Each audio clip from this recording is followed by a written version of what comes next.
Hello viewers, I doctor S B K Lal welcome you all in my YouTube channel. मेरे YouTube channel में आपका बहुत बहुत स्वागत है।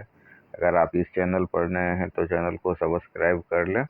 आज का हमारा वीडियो है टंग कैंसर पर। तो जीभ का कैंसर ओरल कैविटी का एक प्रकार का कैंसर है जो प्रायः जीभ की ऊपरी परत की कोशिकाओं यानी कि स्क्वेमस सेल से विकसित होता है। यह अधिकतर उन लोगों में पाया जाता है जो तंबाकू, गुटखा या शराब का सेवन करते हैं। और जहाँ पर तंबाकू, गुटखा ये सब का सेवन नहीं होता है वहाँ पर ये कैंसर कम देखने को मिलता है। इसी आधार पर ये बात कही जाती है, लेकिन ऐसा कोई मेन गणित नहीं है। ऐसे भी आदमी हैं जो कभी तंबाकू, गुटखा नहीं खाते हैं, उनको भी कई बार देखने को मिलता है ये कैंसर। लेकिन जहाँ पर ये इसका बहुतायत प्रयोग नहीं होता है जिन देशों में, वहाँ ओरल कैंसर और टंग कैंसर कम देखने को मिलता है। और कारण की बात करें तो धूम्रपान, गुटखा, पान, तंबाकू चबाना या अत्यधिक शराब का सेवन, और एक है वायरस जिसका नाम है ह्यूमन पेपिलोमा वायरस। इसका इन्फेक्शन भी रिस्पॉन्सिबल फैक्टर हो सकता है। तो मुंह में लगातार घाव या दांत की नुकीली रगड़ हो सकती है इसका कारण। और एक है खराब जो मुंह की स्वच्छता और परिवार में कैंसर का इतिहास। तो ये सब रिस्पॉन्सिबल फैक्टर हैं। और लक्षण की बात करें तो जीभ पर ऐसा घाव जो 2-3 सप्ताह में न भरे, जलन या लगातार दर्द हो, निकलने में कठिनाई हो, बोलने में बदलाव हो, मुंह से खून आ रहा हो, सफ़ेद या लाल चकत्ते हो जाएं या गर्दन में लिम्फ नोड बढ़ जाए। तो यदि कोई भी घाव 2-3 सप्ताह में ठीक न हो तो तुरंत जांच आवश्यक है, ऐसी मान्यता है। लेकिन कई बार ऐसा भी होता है कि आपको जांच कराइएगा तो कुछ नहीं निकलता है और कैंसर नहीं भी होता है।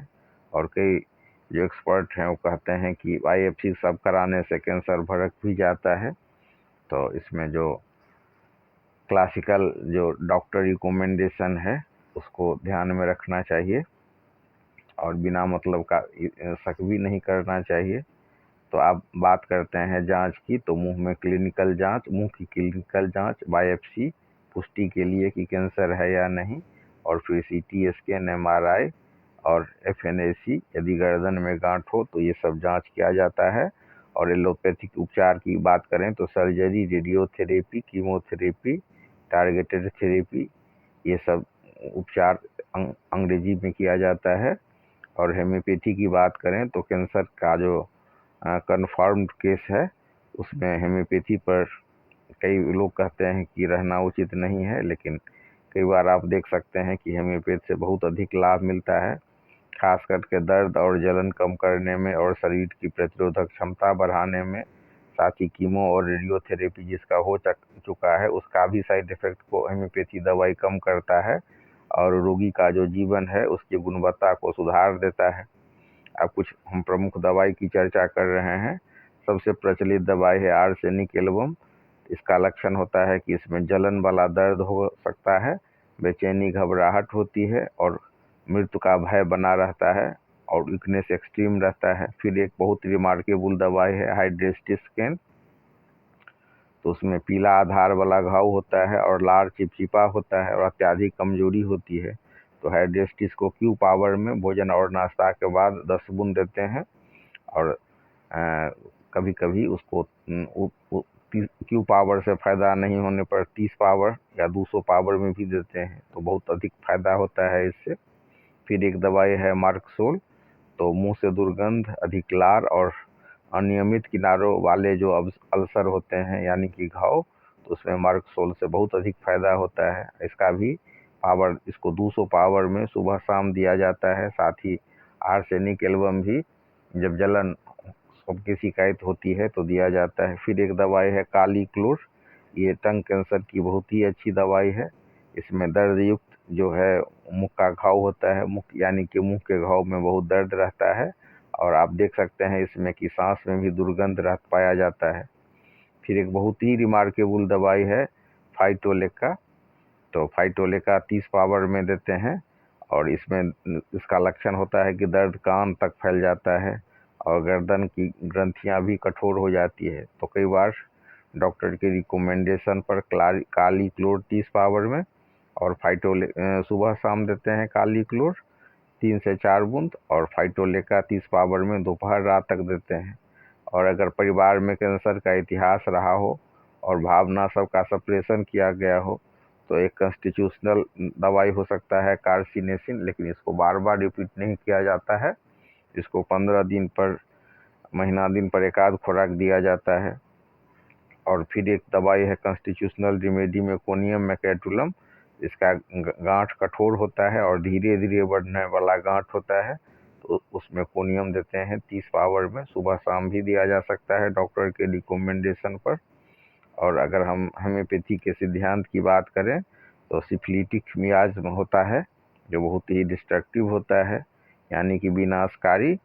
और कैंसर मियाज की बात करें तो इसमें होता है भावनात्मक दमन और पारिवारिक इतिहास, दोनों मिला करके कैंसर मियाज बनता है। और सहायक उपाय की बात करें तो तंबाकू, शराब, गुटखा ये सबको बंद करना चाहिए। मुंह की स्वच्छता को बनाए रखना चाहिए। साथ ही बहुत मसालेदार भोजन से बचना चाहिए और नियमित रूप से इसका जांच भी कराना चाहिए। मानसिक स्ट्रेस नहीं लेना चाहिए। तो इस तरह से हम देख सकते हैं कि जीभ का कैंसर बहुत गंभीर रोग है और इसकी पहचान और उचित उपचार से अच्छे परिणाम मिल सकते हैं। अब हम देखते हैं कि कुछ और भी दवाइयाँ हैं जो आपको बहुत अधिक फायदा पहुंचाती है। इसमें है आर्सेनिक आयोड है। और इसके अलावा भी कुछ कुछ दवाइयाँ हैं जो केस बेस्ड हो सकता है। जैसे मान लीजिए एक केस है 52 वर्ष का और 25 वर्ष से गुटखा का सेवन कर रहा था और उसके जीभ के दाहिने किनारे पर लगभग 1.5 सेंटीमीटर का घाव हो गया था और जलन था, गर्मी से राहत मिलती थी, रात में बेचैनी, कमजोरी, वजन कम हो रहा था, मुंह से दुर्गंध निकल रहा था और गर्दन में छोटी गांठ हो गई थी। बहुत चिंता, मृत्यु भय और अकेले रहने में डर था। स्टेज 2 का कैंसर था, स्क्वैमस सेल कार्सिनोमा। और इसमें दवाई जो दिया गया वो आर्सेनिक एल्बम दिया गया। इससे बहुत अधिक फायदा हुआ। तो इस तरह से दवाइयाँ और भी हो सकती हैं, जैसे मुंह में अत्यधिक लार, दुर्गंध, अल्सर के किनारे अनियमित, रात में अधिक तकलीफ और पसीना, तो इसमें दवाई दिया गया मार्कसोल और इससे बहुत अधिक लाभ हुआ। इस तरह से और भी दवाइयाँ हो सकती हैं, जैसे कोनियम मेटाइलकुल मैकेटुलम, हाइड्रेस्टिस, फाइटोलेका, कार्सिनोसिन, कोनियम। तो इन दवाइयों के सेवन से बहुत अधिक लाभ मिलती है और इम्यूनिटी सिस्टम भी बढ़ता है।